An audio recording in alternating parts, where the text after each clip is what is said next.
Hi, this is Elena with Black Sheep 303 Creative, and my project today is on the Elizabeth Craft Designs blog for the Designers Challenge for December 2018 using the Frame It dies in the Garden Notes line.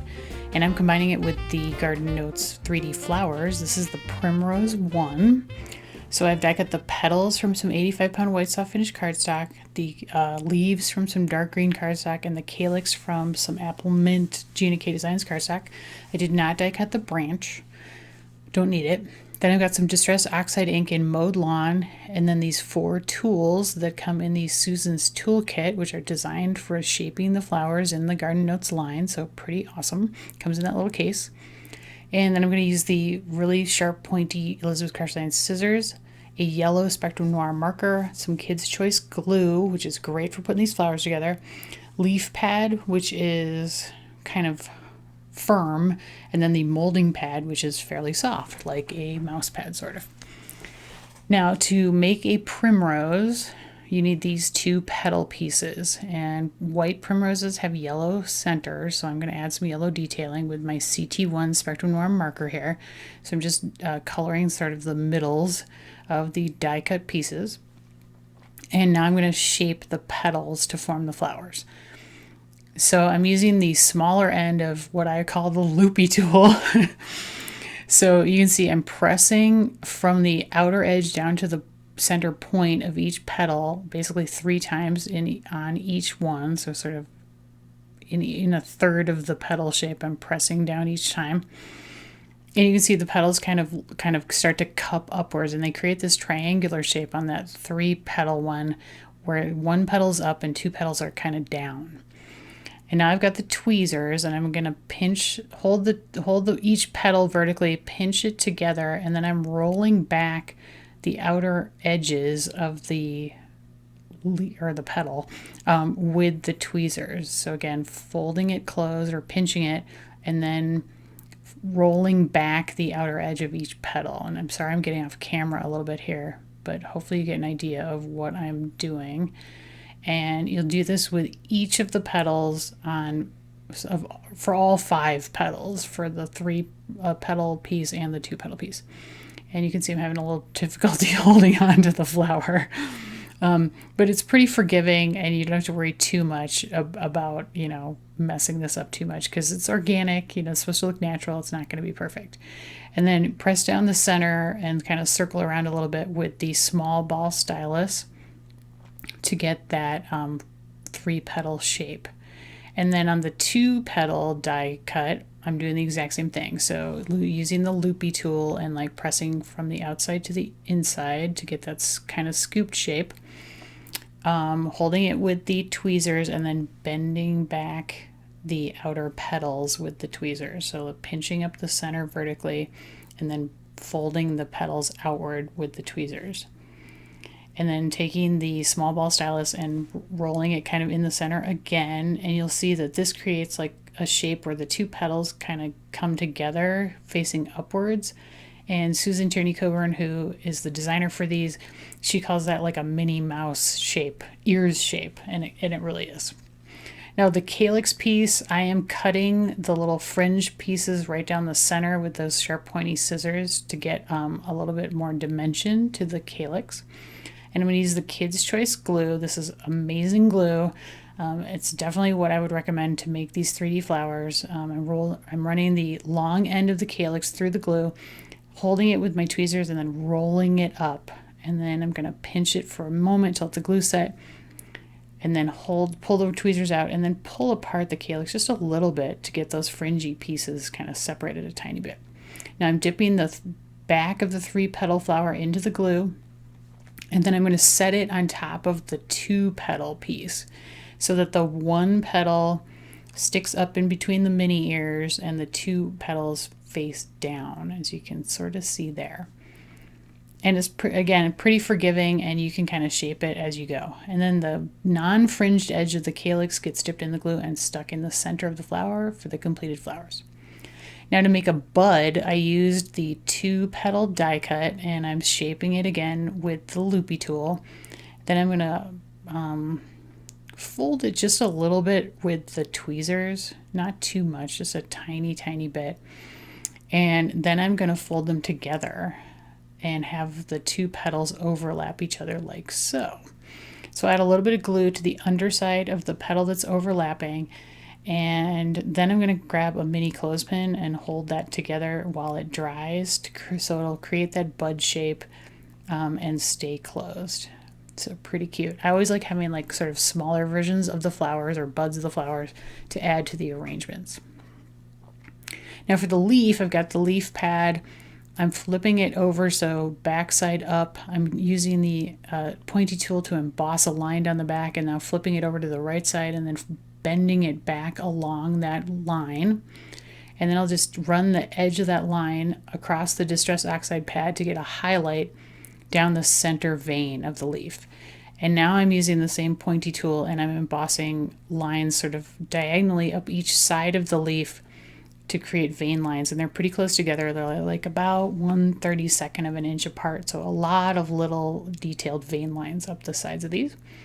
Then grab the tweezers again and pinch the leaf together towards the bottom, and then I'm going to flip it over while it's still pinched, and on the molding mat use the medium ball stylus and rub it on the back and especially towards the tip to get the leaf to curl out a little bit and get that nice organic shape to it.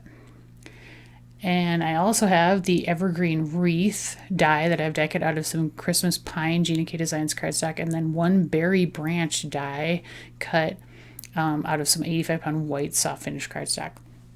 Now I'm going to color this berry branch. So I've got my TN8 Spectrum Noir dark brown marker, and I'm coloring the branch parts of the berry branch. So the berries I'm leaving white for now, and the branch part I'm coloring brown.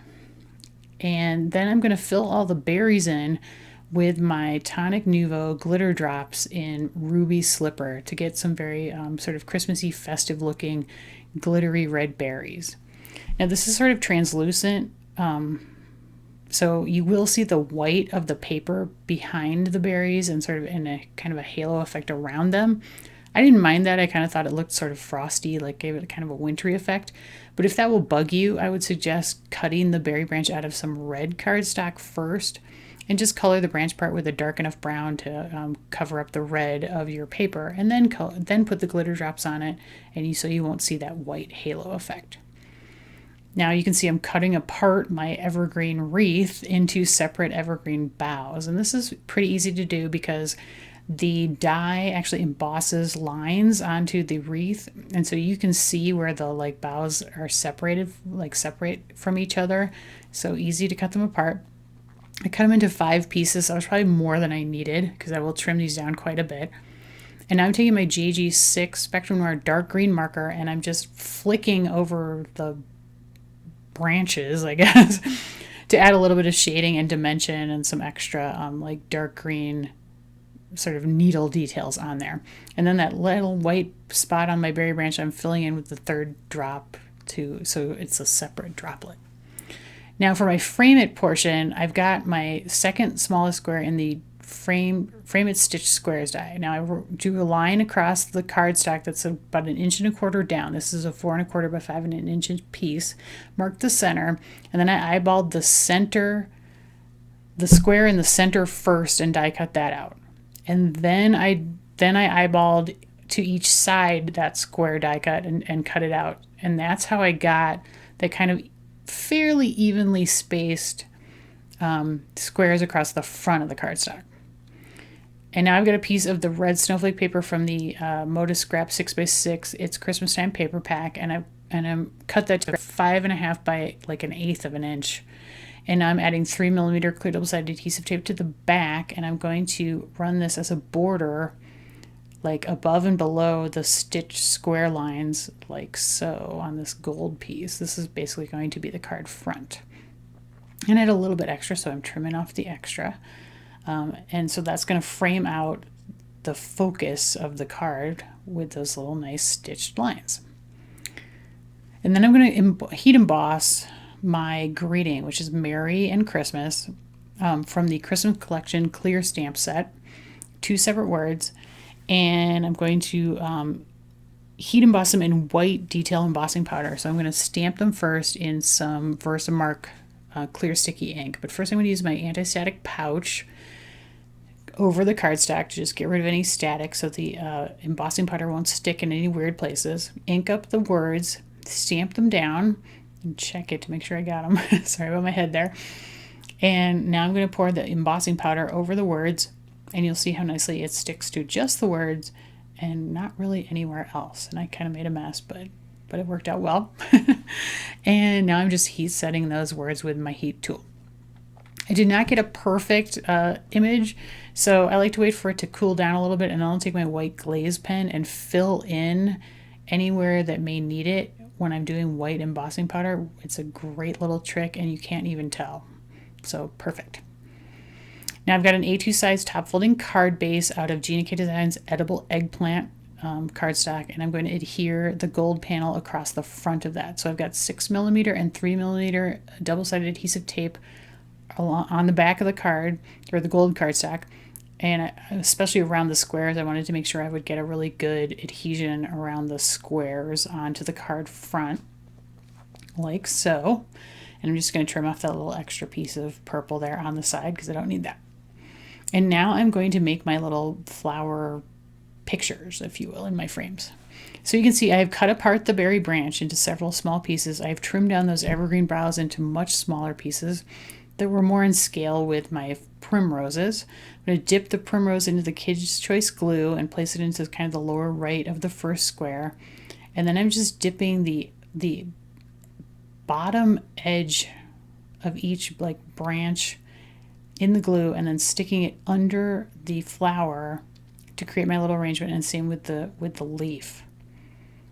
And it's nice because that glue stays wet long enough that you can kind of monkey around and create your arrangement by tucking various pieces underneath the flower without worrying about it drying too fast. But when it does dry, it dries clear and matte, so you really don't even see the glue and you don't have to worry about it too much. And there's a little bud going under the left-hand side of that flower. I like to add that to have a little more visual interest than just the flowers by themselves. And you can see how I've kind of combined, I don't know, primroses are more like spring flowers, not really Christmas flowers, but I've combined them with Christmassy elements to create what I think is a very pretty sort of 3D floral Christmas arrangement. So kind of nice.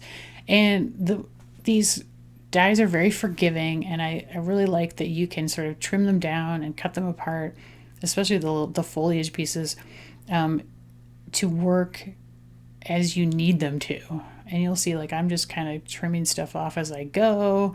I'll add pieces here and there to make it all work out and look good in the end. And it's a good idea to vary up your shapes and colors and textures across the entire card front to keep the eye moving and keep it visually interesting. And so you can see I've got a tiny little piece of evergreen that I'm going to tuck under that last leaf to create the finished flowers on the front.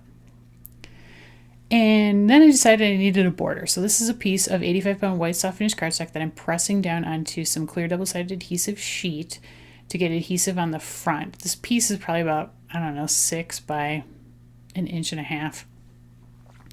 And I'm going to trim it out of the adhesive sheet backing. So I've got adhesive on the front of it, and I'll just trim off any excess. And now I'm going to take my dotted scallop rectangles, the largest die in that set, and I'm going to adhere it adhesive side up. Well, I'm going to use some paper tape to hold it down to the adhesive side up of the paper and run it through my die cutter, which I've done now, to get this sort of scalloped border piece. And then I'm going to flip it over and do it again on what's left of that cardstock. So I've got 2 of these scallopy border pieces. And now I'm peeling back the backing on the adhesive, folding up my coffee filter, and I'm pouring forest green silk microfine glitter all over the adhesive front of these border pieces and rubbing it down with my finger, my thumbs really, as I hold it between my hand, to get the glitter really shiny and really onto that adhesive sheet. And then I'll just pour the glitter back in and good to go. And now I'm adding 3mm clear double-sided adhesive tape just below the scallops on these pieces, and I'm going to gently kind of set them down onto the edges of the card, like the upper and lower edges. I am not pressing them down yet. And then I'm going to trim off the excess. And the nice thing about the tape is that if you don't press it down too hard, and you can pull it up again and like reposition those border pieces until you get them perfectly straight, and then press them down. And then as a finishing touch, I added 3 of the smallest of the red and gold glitter dots by each of the words in a line to sort of finish off those edges and pull the red and gold together from the red strips in the pattern paper, as well as the berries. And that's the completed project. And you can hopefully see how cute those stitch details are on those shape dies. Those are squares, but they also have them in rectangles, circles, and I believe ovals. So super cute, adds that really nice stitching detail. And those flowers are really pretty. And despite how much work it seems like they actually go pretty fast. And you can make them pretty easily. And I would ship this, if you're gonna mail it, in like a hard-sided box of some kind with a little bit of bubble wrap.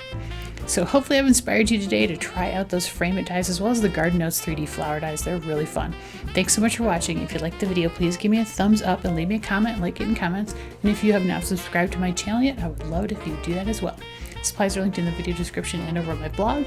And also please check out the Elizabeth Craft Designs blog today, which is linked in the video description as well, to see all the other great designer projects for the challenge this month. Thank you and happy holidays!